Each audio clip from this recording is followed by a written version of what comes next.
Halo semuanya, perkenalkan saya Emilia Febiola Silangit dengan NIM 1020205007, Prodi Manajemen Informasi Kesehatan, yang dimana di sini saya akan membahas kembali pembelajaran minggu lalu mengenai statistika deskriptif.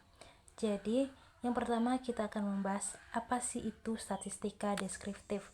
Jadi teman-teman, statistika deskriptif adalah metode statistik yang berfokus pada pengumpulan, pengelolaan, penyajian, dan analisis data untuk memberikan gambaran ringkas serta jelas tentang suatu gejala atau keadaan tanpa membuat generalisasi ke populasi lebih luas. Selanjutnya kita akan membahas pengertian deskriptif dan inferensial. Secara umum, statistika terbagi menjadi dua cabang utama, yaitu statistika deskriptif dan statistika inferensial.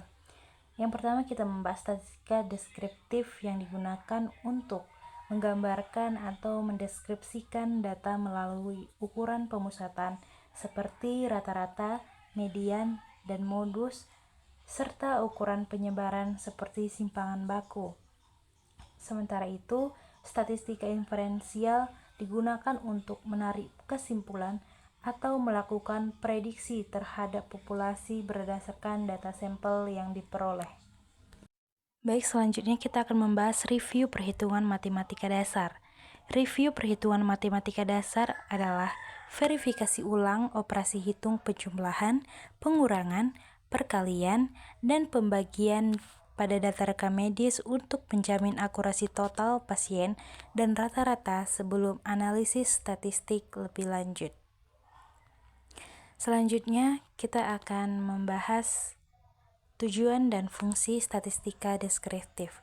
Adapun tujuan statistika deskriptif adalah sebagai berikut. Yang pertama, memudahkan proses analisis data guna penarikan kesimpulan. Yang kedua, memberikan gambaran umum sebaran data. Yang ketiga, memberikan gambaran umum variabel dalam penelitian. Statistika deskriptif memiliki fungsi antara lain, yang pertama, menyediakan informasi dasar tentang variabel dalam database, dataset, dan menonjolkan potensi hubungan antar variabel.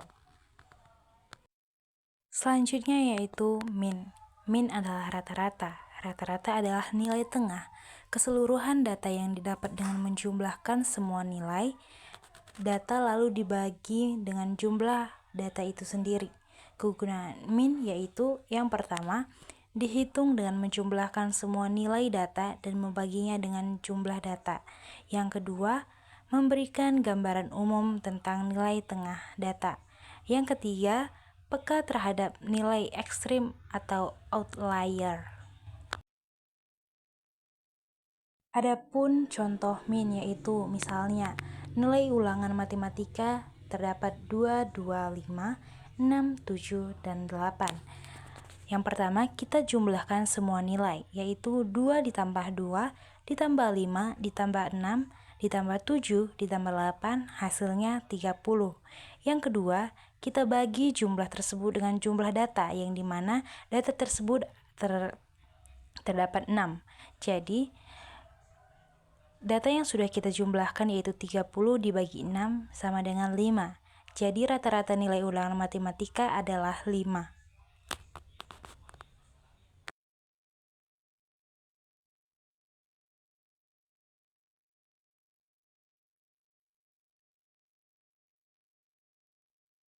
Selanjutnya kita akan membahas median, yang dimana median adalah nilai tengah dari data yang telah diurutkan. Contohnya, data tersebut 2, 4, 6, 8, dan 10, yang dimana mediannya adalah 6 jika jumlah data tersebut adalah genap. Selanjutnya adalah modus. Modus atau nilai terbanyak. Nilai terbanyak adalah nilai yang paling sering muncul dalam kumpulan data. Kegunaan modus yaitu yang pertama, nilai yang paling sering muncul dalam data. Yang kedua, memberikan gambaran nilai yang paling umum dalam data. Dan yang ketiga, tidak selalu unik, terutama pada data dengan distribusi datar.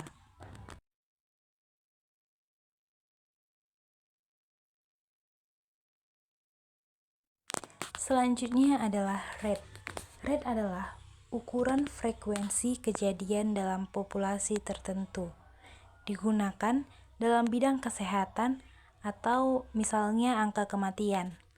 Melibatkan unsur waktu, yang dimana rate sama dengan jumlah kejadian dibagi populasi beresiko dikali konstanta. K sama dengan konstanta dalam kurung 100, 1000, 100.000. Contohnya, 50 kematian dari 100 penduduk, yang dimana rate sama dengan 50/100. Baik teman-teman, adapun kesimpulan dari statistika deskriptif yaitu yang pertama, mudah dipahami, yang kedua, data lebih ringkas, yang ketiga, mempermudah komunikasi data, dan yang keempat, mendukung pengambilan keputusan awal. Jadi, kesimpulan dari materi yang sudah kita bahas yaitu statistika deskriptif membantu memahami data menggunakan ukuran seperti mean, median, rate, dan modus. Digunakan luas di bidang kesehatan dan penelitian menjadi langkah awal sebelum analisis selanjutan. Baik teman-teman, di sini kita akan membahas 3 soal kasus, yang dimana soal pertama itu seorang petugas rekam medis mencatat jumlah pasien yang datang selama 5 hari berturut-turut, yaitu 20, 25, 30, 35, dan 40 pasien. Berapakah rata-rata jumlah pasien per hari? Yang dimana yang kita ketahui tadi, jika mencari rata-rata, kita menjumlahkan keseluruhan data, yang dimana data tersebut terdapat 5. Kita harus menjumlahkan, yaitu min sama dengan 20 tambah 25 tambah 30 tambah 35 ditambah 40, yang dimana kita bagi dengan 5 karena jumlah data tersebut terdapat 5. Jadi hasil data tersebut yaitu 150 dibagi 5. Jadi jawabannya adalah 30.